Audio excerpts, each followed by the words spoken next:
مسلمانوں کو گالی دینے والے، صحابہ کو گالی دینے والے، اور ہمارا یہ عقیدہ ہے جو صحابہ کو گالی دے ہم اس کی ایمان میں شک کرتے ہیں۔ دنیا میں جو کچھ کہے ہم ماننے کے لیے تیار نہیں، جو صحابہ کو گالی دے اس کے ایمان میں ہم شک کرتے ہیں اور اس پر نفاق کا فتویٰ لگاتے ہیں۔ چنانچہ حضرت حسین رضی اللہ تعالیٰ کربلا پہنچے تو یہ لوگ بھی حضرت حسین کو پکڑنے کے لیے کربلا آئے، اور اس میں تعداد خوارج کی زیادہ تھی، شیعہ کی تعداد تھی۔ حضرت حسین رضی اللہ تعالیٰ نے جیسے ہی دیکھا تو اس لشکر سے کہا میں 3 تجویز تمہارے سامنے رکھتا ہوں، یا تو مجھے مدینہ جانے دو، جہاں سے میں آیا وہاں جاؤں گا، مدینہ یا مکہ جاؤں گا، یا تو مجھے اسلامی سرحد پر چھوڑ دو، میں کافروں سے لڑتا ہوا شہید ہو جاؤں گا، یا مجھے یزید کے پاس بھیج دو، میں یزید سے بات کرنے کے لیے تیار ہوں۔ آج یزید پر لعنتیں برساتے ہیں، یزید کو نشانہ ستم بنانے والوں، مجھے بتلاؤ اگر حضرت حسین رضی اللہ تعالیٰ حضرت یزید سے بغض رکھتے، یقیناً حضرت حسین اور حضرت یزید کی جب بات آتی ہے تو حضرت حسین رضی اللہ تعالیٰ کے پاؤں کی دھول بھی نہیں یزید، اس لیے کہ وہ مقام حضرت حسین رضی اللہ تعالیٰ کا یہ صحابی ہے اور حضرت یزید صحابی نے تابعین ہے۔ مقام کی اگر بات کی جائے تو حضرت حسین رضی اللہ تعالیٰ کا مقام بہت بڑا ہے۔ شیعہ حضرات کہتے ہیں یزید کو حضرت حسین سے بغض تھا، اگر بغض ہوتا تو حضرت حسین رضی اللہ تعالیٰ 3 تجویز میں ایک تجویز یہ کیوں رکھتے، یا تو مجھے آپ یزید کے پاس بھیج دو، میں بات کرنے کے لیے تیار ہوں یزید سے، میری اگر کسی سے دشمنی ہے تو کیا میں وہاں جانے کے لیے تیار ہو جاؤں گا؟ یقیناً نہیں، میں انکار کر دوں گا، مر جاؤں وہاں جانے کے لیے تیار نہیں۔ لیکن حضرت حسین رضی اللہ تعالیٰ عنہ نے وہاں جانے کی تجویز رکھی، آپ مجھے یزید کے پاس بھیج دو، میں یزید کے پاس جانے کے لیے تیار ہوں۔ یہ جو کوفی تھے ان کے اندر خوارج کی تعداد زیادہ تھی، شیعہ زیادہ تھے، ان کو معلوم تھا اگر ہم ان کی تینوں تجویز میں ایک بھی تجویز کو مان لیں اور حضرت حسین کو یزید کے پاس بھیجنے کی کوشش کریں تو وہ خطوط جو ہم نے لکھ کر حضرت حسین رضی اللہ تعالیٰ کو اپنی طرف بلایا، یزید ایک ایک خط پڑھ لیتے اور ایک ایک کو چن چن کر قتل کرتے، چنانچہ وہ نہیں چاہتے تھے کہ ہم مر جائیں، حضرت حسین رضی اللہ تعالیٰ کو اسی لیے انہوں نے شہید کیا۔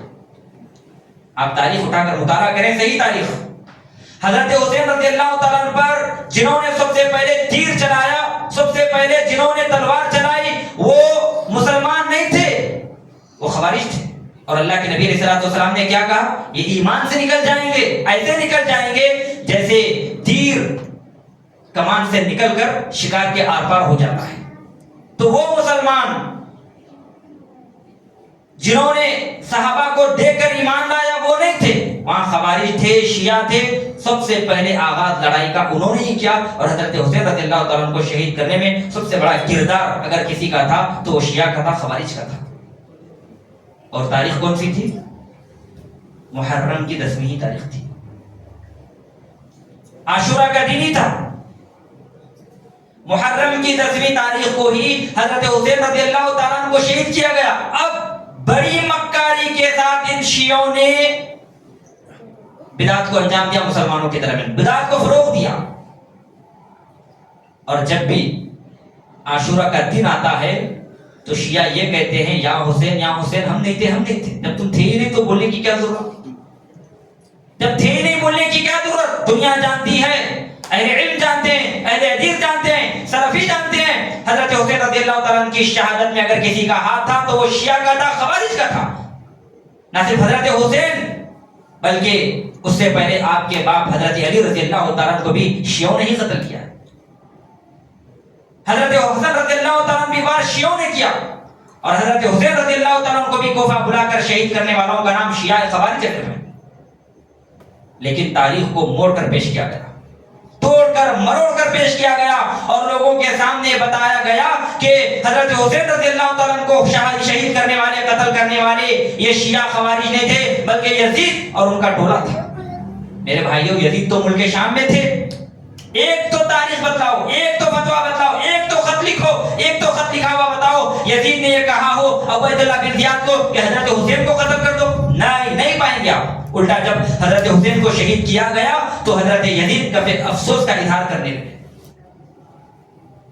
ایک بھی خط نہیں کہ تم حضرت حسین کو قتل کرو، نہیں، اس میں مسلمان مسلمانوں کا ہاتھ نہیں تھا، شیعہ کا ہاتھ تھا حضرت حسین رضی اللہ تعالیٰ کو قتل کرنے میں۔ تو اسی مناسبت سے جیسے ہی عاشورہ کا دن آتا ہے، تاریخ کو توڑ کر مروڑ کر پیش کیا جاتا ہے۔ افسوس کا مقام یہ ہے مسلمان، ہندوستان کے جو مسلمان ہیں وہ تاریخ کو نہیں جانتے، وہ شیعیت کے لبادے میں اڑ گئے اور ان کے اثرات میں متلبس ہو گئے اور ان کے عقائد کو اپنا چکے۔ شیعہ الگ، بریلوی الگ، حالانکہ بریلویت جو نکلی ہے وہ بھی شیعہ سے ہی جنم لی ہے۔ تاریخ کا اگر گہرائی سے جائزہ لیں گے تو بریلویت جو نکلی ہے وہ شیعیت سے لی جنم لی ہے۔ تو بہرحال مسلمان اکثر ان کی چیزوں میں آ گئے اور جیسے ہی عاشورہ کا دن آتا ہے ماتم مناتے ہیں، غم مناتے ہیں۔ غم کیوں بھائی؟ غم کیوں منایا جاتا ہے؟ کیا تاریخ اسلامی میں حضرت حسین رضی اللہ تعالیٰ ایک ہی شخص شہید ہوئے؟ اس سے پہلے عمر بن خطاب کو شہید کیا گیا، ان کا غم کیوں نہیں منایا جاتا؟ اس روئے زمین پر نبی صلی اللہ علیہ وسلم کے بعد ابو بکر صدیق رضی اللہ تعالیٰ عنہ کا مقام ہے، اس کے بعد اگر کوئی ہے تو وہ عمر بن خطاب رضی اللہ تعالیٰ عنہ ہے۔ عمر بن خطاب رضی اللہ تعالیٰ عنہ کو نماز فجر میں ابو لولو مجیسی نے آپ کے ناک پر پیدر پہ وار کر کے آپ کو شہید کیا۔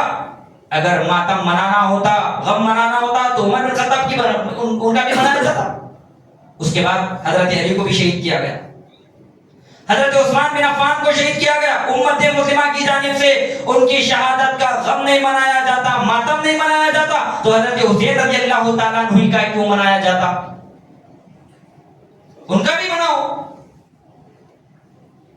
میرے بھائیوں، عاشورہ کے دن یہ بدعتیں تو الگ ہے، غم منانا حالانکہ جائز ہے۔ اللہ کے نبی علیہ الصلوۃ والسلام نے کہا اگر کوئی مر جائے مرد تو 3 دن صرف اس کی غم منانے کی اجازت ہے۔ 1450 سال، تقریباً 1400 سال گزر چکے ہیں اور آج بھی امت غم منا رہی ہے، یہ جائز نہیں۔ ایک عورت، اس کا شوہر مر جائے تو شریعت یہ حکم دیتی ہے 4 مہینے 10 دن وہ غم منائے، اس کے علاوہ کسی کو زیادہ غم منانے کی نہ ضرورت ہے نہ شریعت اس بات کا حکم دیتی ہے۔ 3 دن غم، 1400 سال گزر گئے، آج بھی غم منایا جا رہا ہے، ماتم کیا جاتا ہے، اپنے ہاتھوں سے اپنے جسموں کو زخمی کیا جاتا ہے، لہو لہان ہو جاتا ہے۔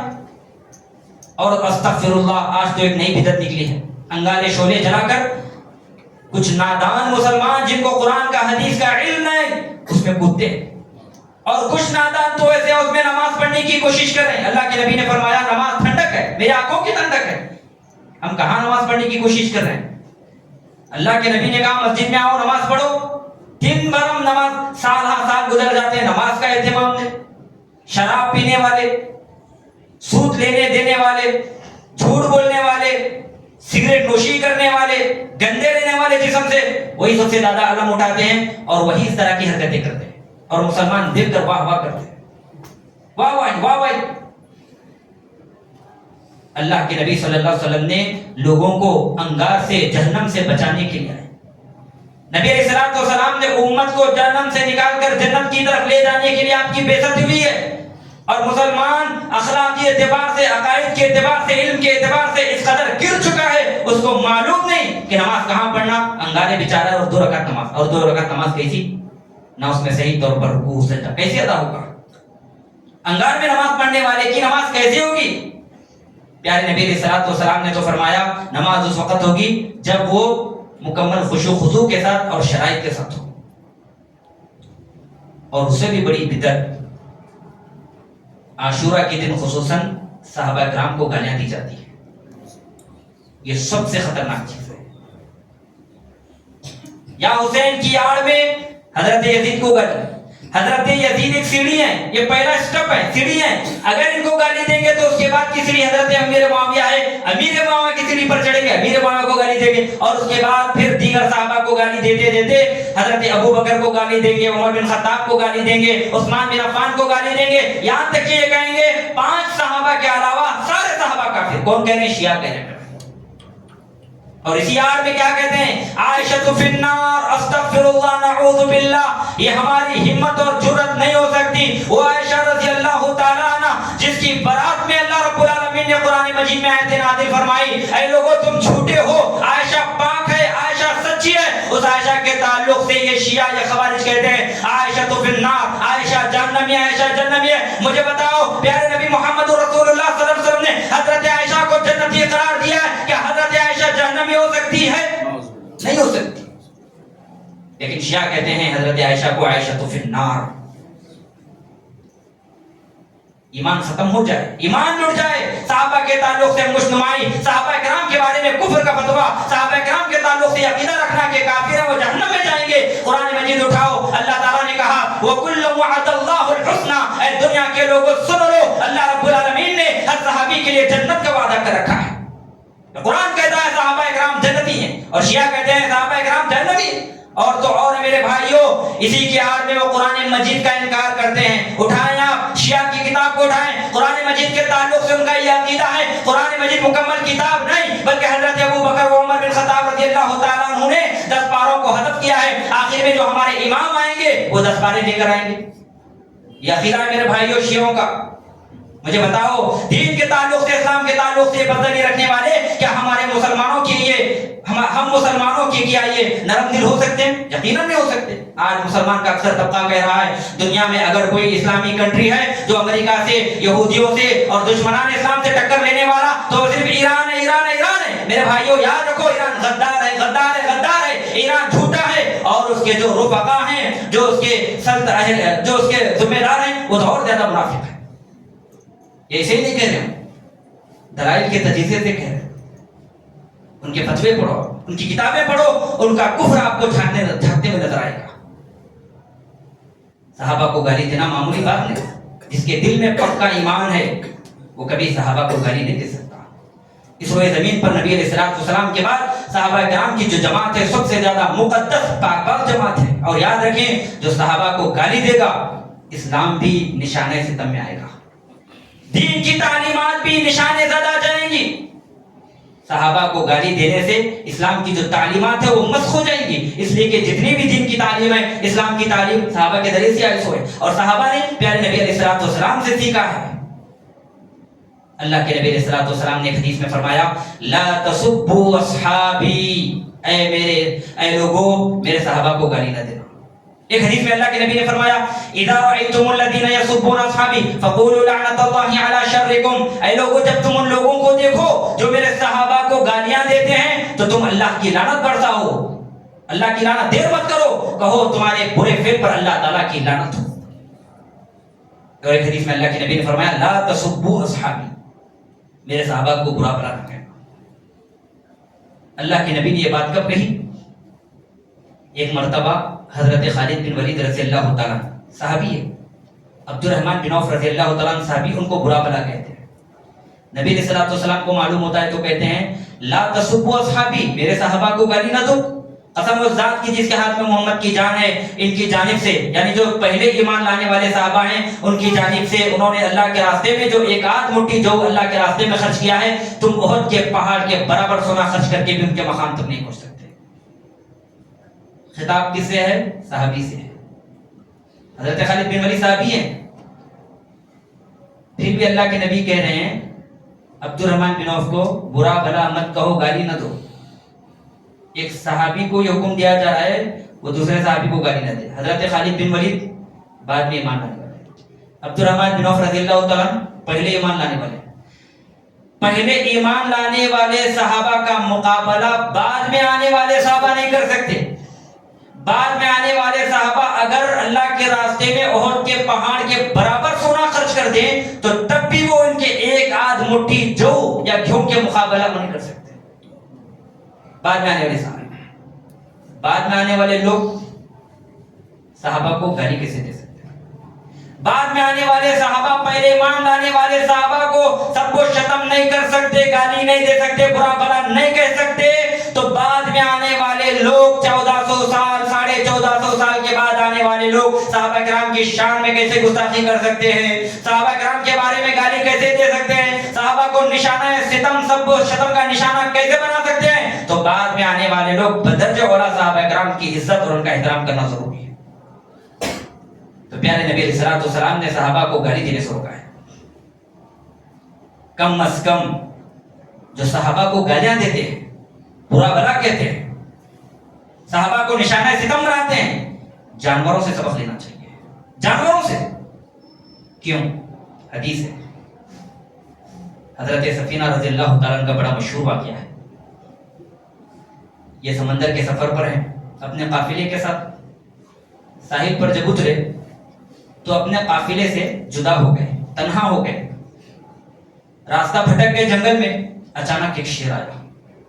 علامہ البانی رحمہ اللہ نے اس حدیث کو صحیح قرار دیا میرے بھائی.